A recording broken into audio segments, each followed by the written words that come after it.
干脆，喜欢吃苦。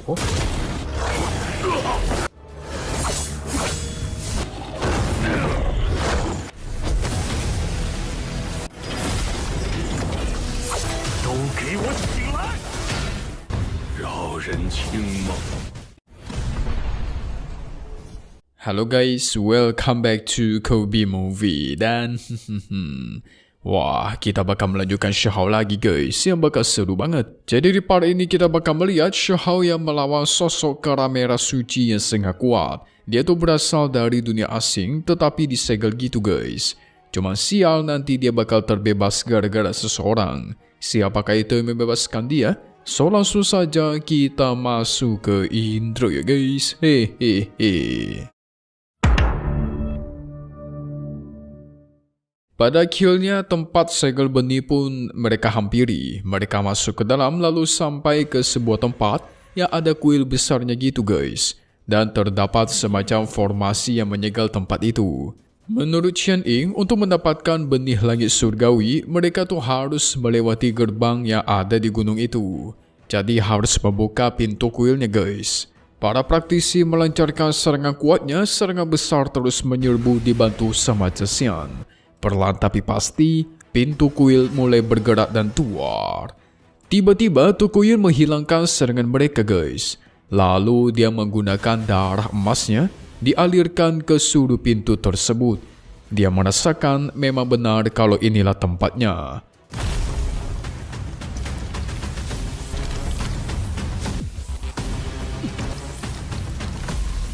Tetapi aneh. Tiba-tiba muncul serangan yang menyerang para murid. Awalnya mereka kira itu adalah ulahnya Tukuyun. Para murid pun kesal dong, ternyata Tukuyun berusaha membuka gerbang karena di dalam sana itu ada sosok mengerikan yang menunggu. Ditambah si Tukuyun menyebutkan bahasa-bahasa asing yang tidak dipahami. Itu pasti bahasa kuno dari dunia asing. Shihao bersama Tianze dan satu lagi mencoba menyerang dia guys. 3 serangan melawan kekuatan misterius di balik pintu dan keluar. Pada akhirnya muncullah sosok misterius itu. Pintunya berhasil terbuka dan sosok ini disebut juga sebagai makhluk bulu merah. Kita sebut saja sebagai kera merah suci guys. Dia ini adalah keturunan yang berasal dari dunia asing. Dan dia disegel di tempat ini. Jangan-jangan ada hubungannya sama Tukuyun.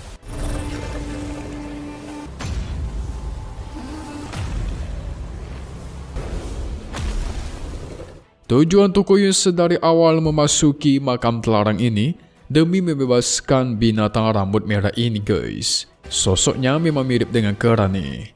Mau tahu melihat binatang ini pernah dimandikan menggunakan cairan ilahi, yang berarti dia lumayan kuat. Sosoknya begitu besar dan mengerikan. Yang bisa mendengar bahasa asing Tukuyun itu cuma Xian Ying seorang. Xian Ying pun menerjemahkannya kepada mereka di mana katanya Tukuyun pengen tahu cara untuk kembali ke tanah leluhur klan penjaganya. Si kera merah malah menjawab, tidak ada jalan. Tapi kalau Tukuyun memasuki dunia yang tersimpan di dalam gerbang itu, maka dia tidak akan bisa kembali lagi. Yang berarti ada dunia lain di balik gerbang itu guys. 还有另一个世界。他先走一样，一阵然后，他说。 Tukuyun tentu gak percaya, dia pun murka besar. Padahal si Raja Abadi pernah mengatakan, kalau dia berhasil mencari si kera merah, maka dia bisa menemukan jalan pulang. Dia pun menyerang guys, beradu serangan dengan sang kera suci. Tapi kera suci juga sangat kuat. Dia tidak mau mendengar apalagi perkataan atau perintah dari seorang Tukuyun. Karena sudah lama dia tidak keluar gara-gara disegel, dia pun jadi haus guys. Tapi bukan haus air putih, melainkan haus akan air darah. Dia pun memakan para murid lemah. Serangan para murid kuat pun tidak berefek apapun. Kera suci sangatlah kuat. Dia bahkan membalas melancarkan tebasan besar dan keluar. Itu berhasil melukai Wang Xi sampai hampir putus tangannya guys. Wah, ngeri banget. 让本座重归世界，秉治你，倒也肯乱绝传人。 Akhirnya Shihao pun bertindak. Dia seorang diri bisa menahan serangan langsung dari sang kera merah. Si kera sadar kalau Xiahao lah si jenius sejati yang dia cari-cari. Tapi dia menjanjikan Tokuyun sebuah hal. Karena Tokuyun udah membantunya memecahkan segel, maka bakal dia kasih tahu jalan pulang ke klan penjaga yang sebenarnya. Tapi dia harus mengambil darah Qian Yin Wangxi, lalu diisikan ke sebuah segel yang dia tunjukkan. Maka segelnya akan otomatis terbuka, sehingga benih langit yang semua orang cari pun akan muncul. Wah, ini entah bohong atau benar nih guys. Benih surgawi legendaris ini sangat dicari-cari. Bahkan Raja Abadi tidak bisa mendapatkannya. Mendapatkan benih ini otomatis mencapai puncak keabadian. Wah, bencana dong ini. 若能得此，必当先到。连不朽之王巨头都未曾得，何乐不为？ Tokuyun jadi mengincar Wangxi dan Qian Yin. Dia tanpa ragu bergerak. Alasannya itu cuma satu guys. Dia cuma pengen tahu jalan menuju ke kampung halamannya. Segera Tokuyun menerjang. Semua serangan dilancarkan untuk menghentikan dirinya. Benar-benar sulit melawan si Tokuyun. Sementara kera suci menyebarkan kabut merah yang membuat pandangan mereka itu berubah. Tianzi bersama Zhexian jadi bertarung satu sama lain melawan Tokuyun guys. Terjadilah pertarungan super sengit di antara mereka. Seru sekali. Satu-satunya harapan sekarang adalah Xiahao. Dia menggunakan tangan surgawi yang super besar dan tuar. Diam-diam dia menanamkan kekuatan segel di kepalanya guys tanpa ketahuan. Dia bahkan mengeluarkan kekuatan campurannya.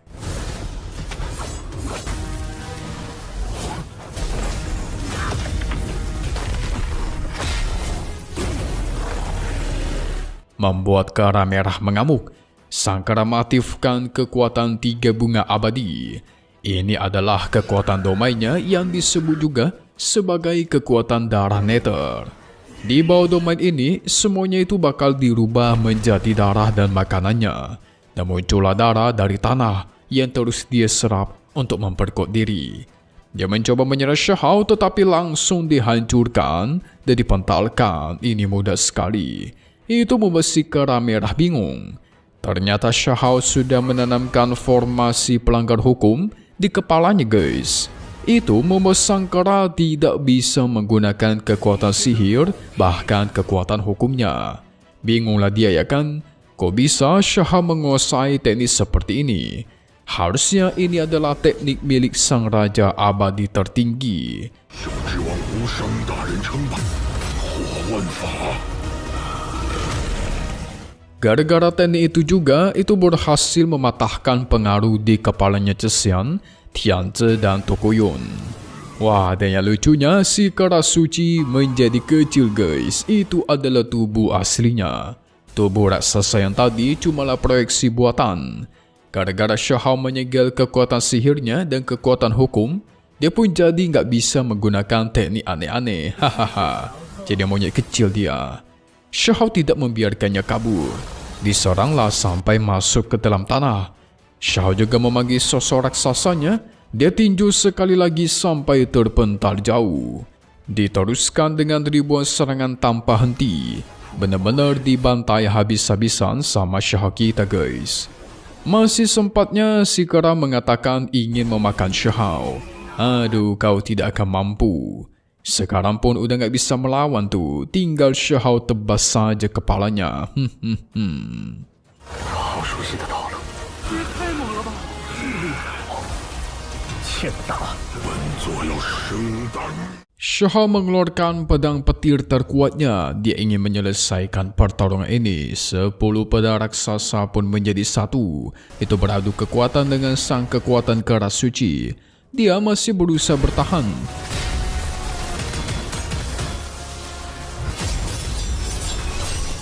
Setelah berhasil bertahan, dia mencoba kabur. Langsung Xiahao tebas. Tapi si kera merah dengan cepat menyerap darah yang ada di sana lalu memperbaiki lukanya guys. 不干脆，喜欢吃苦。 Kejar-kejaran berlanjut dan mereka akhirnya memasuki ke dalam dunia di balik gerbang. Semuanya masuk ke dalam. Dunia di dalam itu sangat aneh dan terdapat guci raksasa darah. Entah guci apa ini guys, yang pasti jahat. Sang kera suci sengaja memancing para murid untuk ke sana. Dia membentuk tubuh klonnya mengelabui Shihao dan benar aja itu berhasil membuat Shihao terkecoh, di mana Shihao dipisahkan dari kelompoknya. Sementara Tokuyun dia mendekati sang guci raksasa aneh. Dari dalam guci itu mengeluarkan suara, "Berikan kami darah yang berharga, maka semua permintaanmu itu bakal dikabulkan. Jalan kembali ke tanah leluhur itu sudah ada di hadapanmu."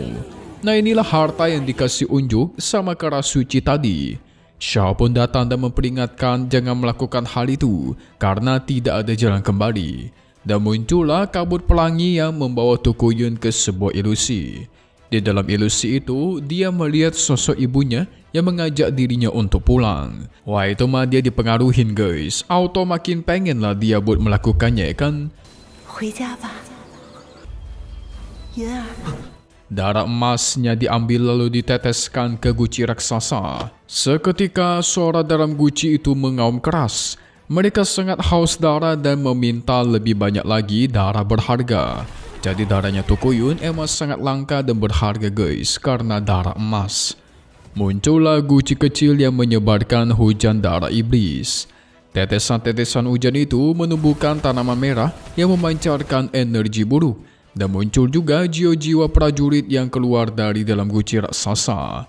Ini bencana nih karena para jiwa itu menyerbu lalu merasuki para murid.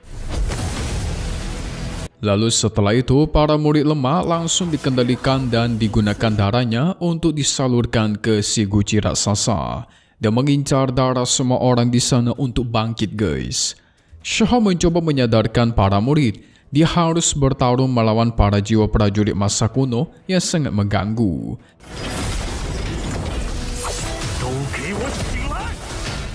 Sementara dia sibuk bertarung, tiba-tiba muncul cahaya terang yang menembus ke atas langit. Yang ternyata itu adalah sosok jiwa leluhur misterius yang menjaga tempat ini. Jadi dia sengaja meninggalkan tubuh klonnya di sini untuk berjaga-jaga guys dan tuar. Dia melancarkan satu serangan pedangnya itu langsung menggagalkan rencana sang guci raksasa. Saking kuatnya sosok leluhur kakek ini membuat Shihao bertanya-tanya siapakah dia sebenarnya karena niat pedangnya sangatlah kuat. Kera merah pun ikut dia hancurkan. Dulu leluhur ini berbaik hati.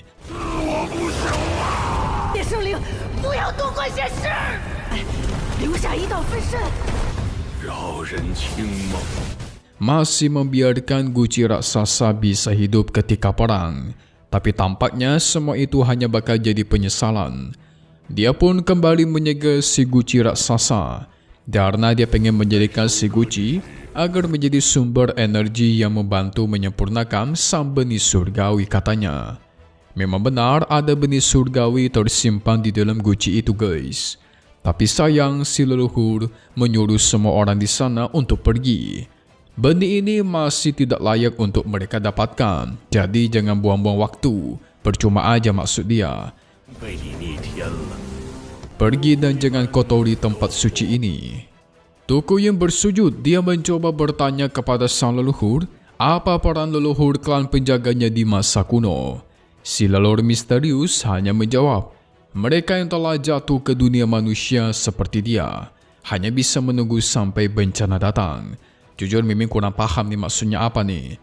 Mungkin maksudnya adalah para leluhurnya sudah jatuh ke dunia manusia lalu terkena bencananya meninggoy. Jadi artinya klannya udah punah, atau maksud kedua adalah Tokuyun bakal mengetahui semua faktanya ketika mengalami bencana. Bisa jadi. Dan mereka semua pun dikirim ke dunia luar.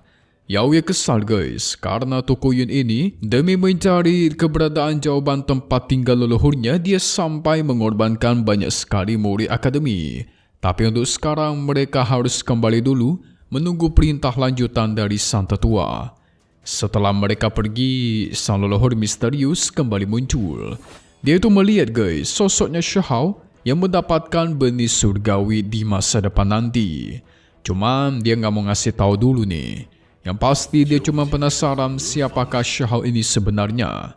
Kenapa dia bisa mendapatkan benih surgawi? Wah mantap ya. Kira-kira Xiao di masa depan penampilannya seperti apa ya? Dan kenapa dia mendapatkan benih surgawi itu? Gimana caranya? Setelah itu mereka pun kembali ke kapal, tapi sayangnya mereka semua kembali dengan tangan kosong karena nggak ada satupun orang dari mereka mendapatkan benih tingkat teratas. Ya sebenarnya tidak mendapatkan benih teratas bukan berarti seseorang itu nggak bisa mencapai puncak kultivasi. Xiao sendiri pun bertanya-tanya, emangnya wajib ya mendapatkan benih tingkat teratas? Atau itu hanya jalan pintas biar cepat mencapai puncak? Tentu saja ada satu jalan lain, jawab tetua ketiga, yaitu jalan membangun kekuatan di atas tubuhmu sendiri. Dan kebetulan tetua agung tertinggi memiliki pengalaman soal jalan satu itu. Jadi Xiao bisa bertanya kepada dia nanti. Mantap! Kira-kira semacam apakah sosok tetua agung tertinggi yang sangat kuat itu guys? Kita langsung aja deh masuk ke spoiler untuk part 231 One Message Perfect World Dunia yang Sempurna. Oke. Jadi singkatnya gini guys, kita semua bakal melihat Xiao dan teman-temannya bakal kembali ke akademi bersama dengan yang lain.